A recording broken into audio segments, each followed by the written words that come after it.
بسم اللہ الرحمن الرحیم۔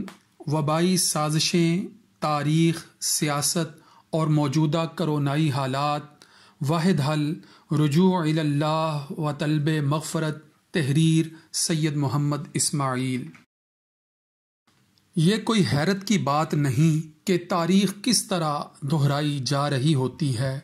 سلطان صلاح الدین ایوبی رحمہ اللہ کے صلیبیوں کے خلاف مارکوں اور سلطنت عثمانیہ کی بنیاد بننے والے کائی قبیلہ کے ارطغرل غازی کے جہادی واقعات کو پڑھیں تو پتہ چلتا ہے کہ صلیبی سازشی عناصر انجام سے قطع نظر ہولناک چالوں اور انسانیت سوز اقدامات سے باز نہیں آتے تھے۔ جائز و ناجائز کی بحث سے قطع نظر ہر حربہ استعمال کرتے تھے۔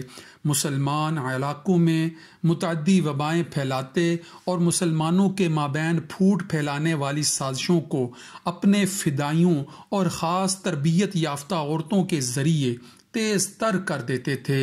موجودہ حالات بھی صدیوں پرانی صورتحال کو پھر اسی محاربانہ سوچ کے ساتھ لیکن جدید، تیز ترین اور بظاہر ترقی یافتہ اسلوب میں ظاہر کر رہے ہیں۔ اس صورتحال میں سمجھنا چاہیے کہ جتنے جدید، اعلیٰ، حساس اور تیز ترین ذرائع اور وسائل میسر ہوں تو ان کو استعمال کرنے اور بروئے کار لانے کی ذمہ داری بھی اسی قدر بڑھ جاتی ہے۔ جدید سائنسی دریافتیں اور ایجادات اگر قوت و اہلیت بڑھا رہی ہوتی ہیں تو بغیر اعلیٰ سطح کی مذہبی اور اخلاقی استعداد کار کی حامل مخلص سیاست کے انسانیت کے مابین عدل و انصاف اور امن و امان قائم نہیں رکھا جا سکتا۔ اعلیٰ ترین عہدہ داروں اور ذمہ داروں کی طرف سے نااہلی پر مبنی کی جانے والی سیاست جو کہ سطحی مفادات کو حاصل کرنے کے لیے حساس ترین جدید ذرائع اور وسائل کو استعمال کر رہی ہوتی ہے اور اس راستہ میں کسی بھی حد تک جانے سے باز نہیں آ رہی ہوتی، جو ایٹمی ہتھیاروں کے بعد بایولوجیکل ہتھیاروں کے استعمال سے بھی گریز نہیں کرتی، قوی اندیشہ ہے کہ موجودہ کرونائی حالات انہی ہوس پرست، نااہل اور غیر ذمہ دار عناصر کی طرف سے حدود سے تجاوز کا نتیجہ ہیں، جنہوں نے آج پورے عالم انسانیت کو آگ کی بھٹی میں جھونک دیا ہے۔ گو یہ سمجھنے والے نہیں مگر ان سے استدعا ہے کہ وہ مکافات عمل کے قانون کو ہرگز نہ بھولیں۔ جدید سائنس بھی یہی سمجھاتی ہے کہ ہر عمل کا رد عمل ہوتا ہے، قوت میں برابر اور سمت میں مخالف ہوتا ہے۔ ایسے اصولوں کو نہ سمجھنا غرور و تکبر، لالچ، بغض، حسد اور سب سے بڑھ کر اللہ تعالیٰ کی نافرمانی میں مبتلا ہو کر حد سے باہر ہونا دراصل تباہی کو دعوت دینا ہے۔ موجودہ تناظر میں اسے جدید ترقی یافتہ تیز ترین وسائل پر مبنی بین البراعظمی گلوبل ظلم کہہ سکتے ہیں، جسے موجودہ دور میں نہ صرف عالم اسلام بلکہ پوری انسانیت کے خلاف روا رکھا گیا ہے۔ اب اس کے اثرات سے بلا تفریق مذہب، رنگ و نسل اور زبان کوئی بھی بچتا نظر نہیں آ رہا۔ کون نہیں جانتا کہ کشمیر، فلسطین، عراق، شام، Afghanistan, Pakistan, Bosnia, Burma, Rohingya, افریقہ اور جانے کہاں کہاں مسلمانوں اور بنی نوع انسانی پر شدید ظلم و ستم نہیں کیا گیا۔ طرفہ تماشا یہ ہوا کہ کارپوریٹ کلچر کے مدعیوں ہی کی جانب سے بنیادی انسانی حقوق ہی کے نام پر یہ مظالم روا رکھے گئے اور ظلم کا یہ سلسلہ ہے کہ رکنے میں آ ہی نہیں رہا۔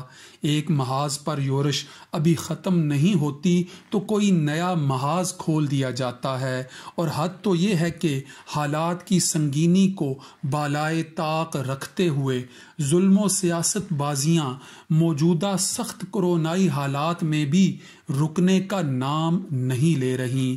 انجام سے قطع نظر حیثیت سے بڑھ کر سپر پاور بننے یا رہنے کے چکر میں انسانیت کو تکلیف دہ موت کے خطرناک کھیل میں جھونک دیا گیا ہے، تو پھر ایسی کرونائی صورتحال میں کس طرح توقع کریں کہ حالات بہتری کی طرف آ جائیں؟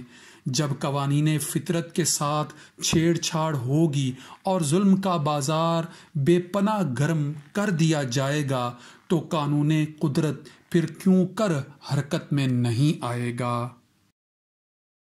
واضح ہو گیا ہے کہ یہ شدید آزمائش کا وقت ہے۔ آج انتہائی اعلیٰ سطح پر تیز ترین نوعیت کا حامل ہمہ جہت اور دشوار ترین مقابلہ اقوام عالم پر مسلط ہے، جس کے لیے بے حد صبر و تحمل، ہمت، غور و فکر، بڑے پیمانے پر اقدامات اور بھرپور توجہ کے ساتھ رجوع الی اللہ کی ضرورت ہے۔ میرا ایمان ہے کہ یقیناً اللہ تعالی مظلوموں کی آہ و بقا سے بے خبر نہیں ہے۔ ظالم کی رسی دراز تو ہو سکتی ہے مگر اللہ رب العزت کی گرفت سے آزاد نہیں ہے۔ اللہ کی ذات سے بڑھ کر کوئی تدبیر کرنے والی ذات نہیں ہے اور اس کی پکڑ بڑی سخت ہے۔ ان بطش ربک لشدید، بے شک آپ صلی اللہ علیہ وآلہ وسلم کے رب کی پکڑ بڑی سخت ہے۔ آزمائش میں مبتلا کرنا بھی اسی ذات بزرگ و برتر کو زیبا ہے اور یقیناً حالات کی شدت و سختی میں صرف اسی کی مدد سے ہی نکلا جا سکتا ہے۔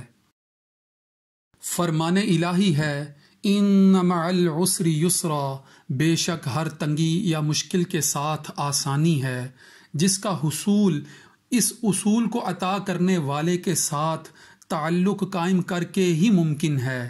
یہ ایمان پر قائم رہنے کا وقت ہے۔ اب بحالت روزہ اللہ سے مغفرت کے ساتھ دنیا و آخرت کی سلامتی اور بیماریوں سے شفا طلب کرنے کا وقت ہے۔ فَإِذَا مَرِضْتُ فَهُوَ يَشْفِينِ، ناقص بحث و مباحثہ کی بجائے للہیت و خیر پر مبنی مثبت تعمیری سوچ کو پروان چڑھانے کا وقت ہے۔ ظالم کے خلاف ڈٹ جانے کا وقت ہے اور ظلم کے خلاف علم جہاد بلند کرنے کا وقت ہے۔ وَجَاهِدُوا فِي سَبِيلِ اللَّهِ حَقَّ جِهَادِهِ، تہے دل سے رب کی پاکی بیان کرتے ہوئے توبہ و استغفار کرنے کا وقت ہے۔ فَسَبِّحْ بِحَمْدِ رَبِّكَ وَاسْتَغْفِرْهُ إِنَّهُ كَانَ تَوَّابًا۔ اللہ تعالی ہم سب کا حامی و ناصر ہو۔ وصلی اللہ تعالی علی رسول خیر خلقہ محمد وآلہ واصحابہ وذریتہ اجمعین۔ آپ کی سماعتوں کا شکریہ۔